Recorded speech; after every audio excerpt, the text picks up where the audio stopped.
नमस्कार प्रिय विद्यार्थियों, वीके नॉलेज इलेक्ट्रिकल में आप सभी का स्वागत है। वैकेंसी न्यूज़ अपडेट लेकर एक बार फिर उपस्थित हूं दोस्तों। वैकेंसी है एम्स रायपुर की, यानी छत्तीसगढ़ वाले बच्चे तो इसमें अप्लाई करेंगे ही, लेकिन अदर स्टेट वालों के लिए क्या क्राइटेरिया है पूरी डिटेल से बात करेंगे। कौन कौन सी ट्रेड वाले अप्लाई कर सकेंगे, कितने पद किसके लिए है, सिलेक्शन की प्रोसेस क्या होगी, सिलेबस कैसा है, पूरी डिटेल से एक एक पॉइंट पर चर्चा करेंगे। सो कंप्लीट वीडियो आप लास्ट तक ज़रूर देखना। वैकेंसी थोड़ी सी क्रिटिकल है, बात करूँगा, कुछ कमियां है। ऐसे नहीं कि आप सीधा चुपचाप गए वेबसाइट पर अप्लाई कर रहे हो। अप्लाई करने से पहले सोच लेना आराम से, क्योंकि फ़ीस को लेकर क्राइटेरिया बहुत अलग तरह से है, योग्यता में भी बहुत क्राइटेरिया रखा है। खैर एक एक बिंदुओं पर बात करूँगा, बने रहना एंड तक, बस आपको लास्ट तक सारे पॉइंट एक एक समझने हैं और समझने के बाद ही आपको फॉर्म अप्लाई करना है, डिसीजन लेना। हालांकि पदों की संख्या ठीक ठाक है, भर सकते हैं। आइए शुरू करते हैं। देखो, सबसे पहले आपको बता देता हूँ, रेगुलर वैकेंसी है, नियमित पोस्ट पर भर्ती हो रही है, ठीक है ना। डायरेक्ट रिक्रूटमेंट कहलाती है, सीधी भर्ती आती है जब भी, और ठीक है। नॉन फैकल्टी पोस्ट है, मतलब टीचिंग और वो उसकी नहीं है, ठीक है। एम्स रायपुर जो छत्तीसगढ़ वाला है वहाँ के लिए वैकेंसी है, ठीक है। अलग अलग पोस्ट है।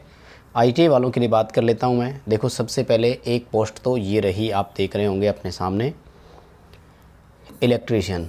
तो इसमें आईटीआई इलेक्ट्रीशियन वाला बच्चा भर सकेगा, कोई प्रॉब्लम नहीं है।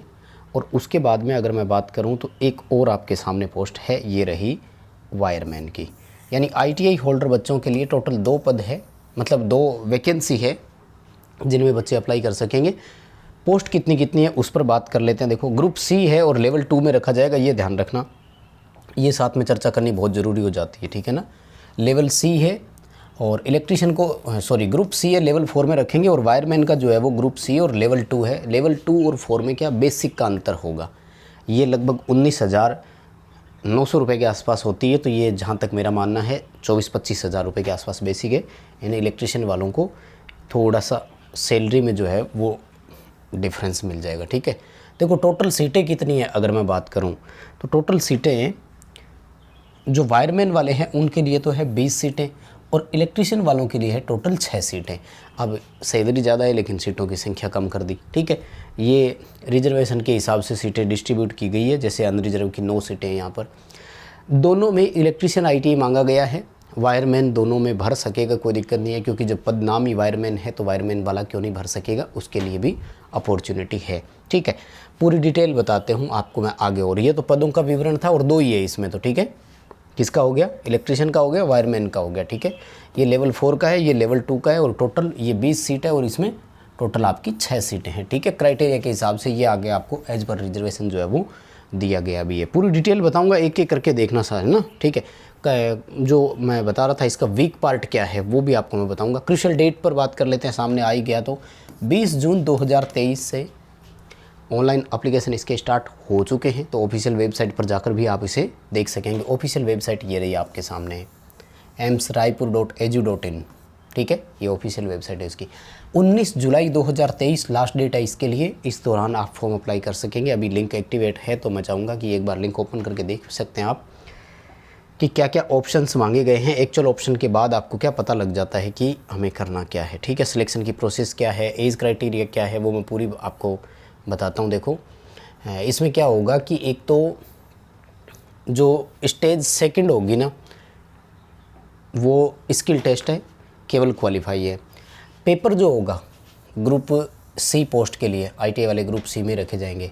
इनके लिए एक सीबीटी एग्ज़ाम होगा और सीबीटी एग्ज़ाम में पेपर फर्स्ट और सेकंड 2 होंगे, मतलब पार्ट फर्स्ट और सेकंड 2 होंगे, सेकंड पार्ट जो है वो टेक्निकल होगा और टेक्निकल पार्ट में मिनिमम क्वालिफाइड मार्क रखा गया है। स्किल टेस्ट तो क्वालिफाई करना ही करना है। उससे पहले पेपर के पार्ट सेकंड को जो टेक्निकल नॉलेज का होगा, आपका डोमेन नॉलेज का होगा, उसमें मिनिमम पास मार्क है। पार्ट फर्स्ट में कोई मिनिमम पास मार्क नहीं है, ओवरऑल कोई पास मार्क नहीं है। तो आईटीआई वाला पोर्शन आपको कवर करना है, हो ही जाएगा, सबका बहुत अच्छे से कवरअप उसमें है। टोटल मेरिट जो बनेगी वो पूरे पेपर की ही बनेगी, यानी नॉन टेक और टेक्निकल दोनों को मिला करके बनेगी। फाइनल मेरिट भी उसी बेस पर ही बनेगी। बस अंतर इतना सा है कि जो पासिंग मार्क्स आपके हैं, मिनिमम क्वालिफाइंग मार्क, वो पेपर के पार्ट 2 में, पेपर वही है, एक ही पेपर है, टेक्निकल और नॉन टेक ने। तो टेक्निकल पार्ट में आपको मिनिमम जो क्वालिफाई मार्क्स है वो नंबर ठीक है लाने पड़ेंगे। मिनिमम नंबर कौन से है उस पर भी अपन बात करेंगे, मैं आपको डिटेल दिखाऊंगा पूरी, तो समझ में आ जाएगा। पॉइंट आगे जब वो डिटेल देंगे तो भी आएगा, ठीक है। और CBT में सिलेबस क्या है उस पर भी बात करेंगे, ठीक है।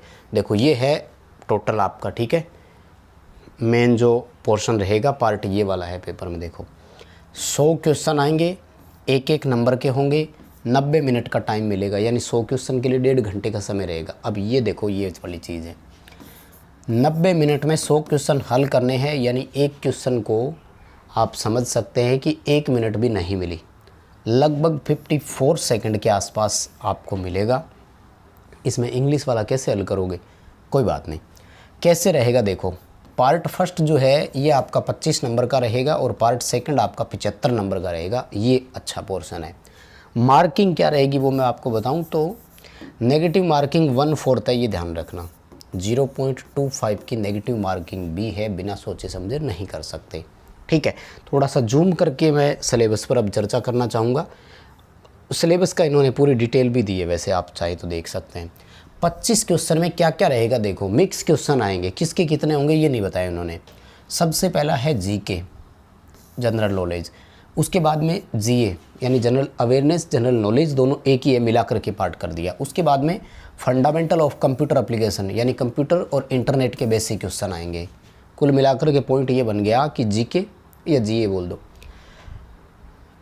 कंप्यूटर आएगा, उसके बाद में इंग्लिश आएगा आपका, क्वांटिटेटिव एप्टीट्यूड यानी मैथ आएगा, उसके बाद में जनरल इंटेलिजेंस और रीजनिंग एबिलिटी यानी सामान्य तार्किक क्षमता और रीजनिंग तार्किक तर्क क्षमता, मानसिक क्षमता, मेंटल एबिलिटी बोल दो, बात एक ही है।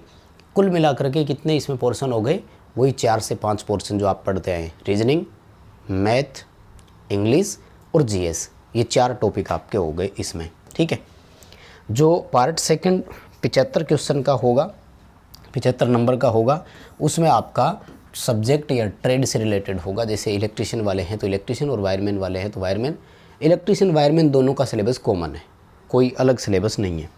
अब ये जो 75 नंबर वाला पोर्शन है ना, ये है आपका मिनिमम क्वालिफाइंग मार्क्स। यहाँ आपको कम से कम नंबर लाने होंगे। कितने नंबर लाने होंगे देखो मैं आपको बताता हूँ। अनरिजर्व कैटेगरी अगर है तो 35% नंबर लाने होंगे। 75 नंबर का 35% आप निकाल दो, लगभग आपका ये बनेगा 24 नंबर, नहीं 24 नहीं सॉरी, ये लगभग आपका 28-29 के आसपास नंबर बनेंगे, ठीक है। 75 में से 30 नंबर मानकर चलो लाने पड़ेंगे। OBC और EWS वालों को 30, बाकी SC ST के लिए 25% नंबर लाने पड़ेंगे। पेपर के पार्ट 2 की बात हो रही है, ठीक है। और जो स्टेनो वगैरह है उनके लिए ये अलग से होगा, तो ये ITA वालों के लिए नहीं है, ठीक है। नेगेटिव मार्किंग पर चर्चा कर ही चुका हूँ, 0.24 की नेगेटिव मार्किंग होगी। हाँ, पेपर का सेंटर कहाँ आएगा, लगभग हर आपका स्टेट का जो है उसमें मिल जाएगा। जैसे राजस्थान वालों के लिए जयपुर है और यूपी वालों के लिए लखनऊ, बिहार वालों के लिए देखो पटना, ठीक है, चंडीगढ़, रायपुर, गुवाहाटी, हैदराबाद, कोलकाता, मुंबई, दिल्ली, बेंगलुरु और जम्मू।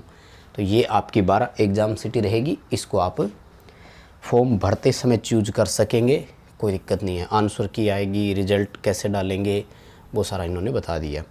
एज रिलैक्सेशन कितनी है मैं बता दूं आपको। तो जो इलेक्ट्रिशियन वाले हैं उनके लिए 18 वर्ष से 35 वर्ष की एज है और वो अनरिजर्व कैटेगरी के लिए। तो रिजर्व कैटेगरी के जितने भी बच्चे हैं वो अपनी छूट जोड़ सकते हैं, यानी OBC वाले 3 वर्ष इसमें और जोड़ सकते हैं। 35 और 3 कितने हो गए, 38 साल की छूट है। SC ST वालों को 5 वर्ष की, यानी SC ST में 40 वर्ष तक अप्लाई कर सकते हैं। लेकिन अगर मैं वायरमैन की बात करूं तो वायरमैन के लिए 18 से 30 वर्ष की ही एज है, इसमें प्लस छूट है, ठीक है। ये अलग अलग है दोनों का। इलेक्ट्रिशियन वालों को ज़्यादा छूट दी गई है, वायरमैन वालों को एज में थोड़ी सी लिमिटेशन दी गई है, ठीक है। और सर्टिफिकेट कहाँ का चाहिए उसकी ज़रूरत नहीं है। और किस पर बात करनी है, एक मेन पॉइंट और रह गया, हाँ, योग्यता अभी नहीं आई, क्वालिफ़िकेशन बाद में आएगी, उस पर बात करूँगा। क्वालिफ़िकेशन अभी पेज में नीचे आ रही है। ये है सबसे बड़ी समस्या की जड़ जिसको मैं बता रहा था। जनरल OBC और EWS वाले बच्चों से 1000 रुपये फ़ीस ली जाएगी, जिसमें 100 रुपये तो प्रोसेसिंग फ़ीस है और 900 रुपये आवेदन की फ़ीस है, फॉर्म भरने की फ़ीस है।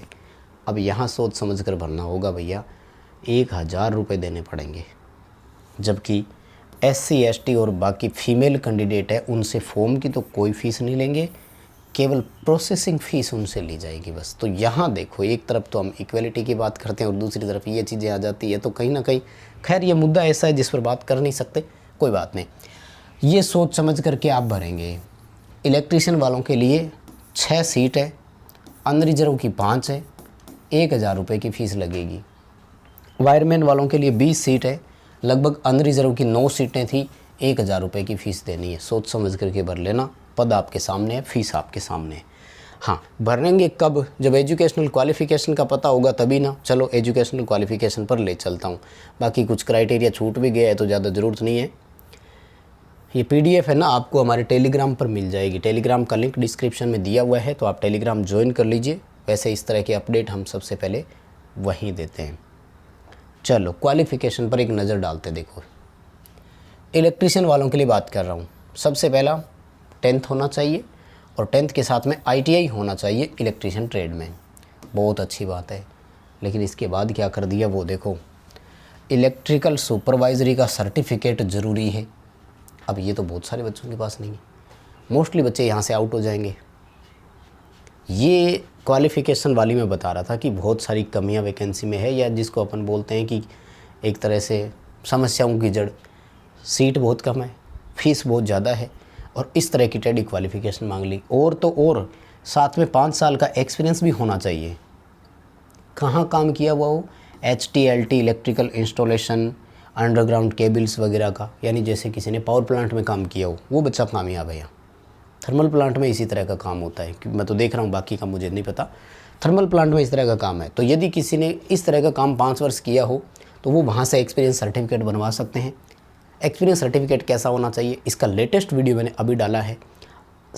7 या 8 की पॉइंट बताए थे मैंने, वो लिखे हुए होने चाहिए, चाहे कहीं से बनवा लो, एक्सेप्ट हो सकता है।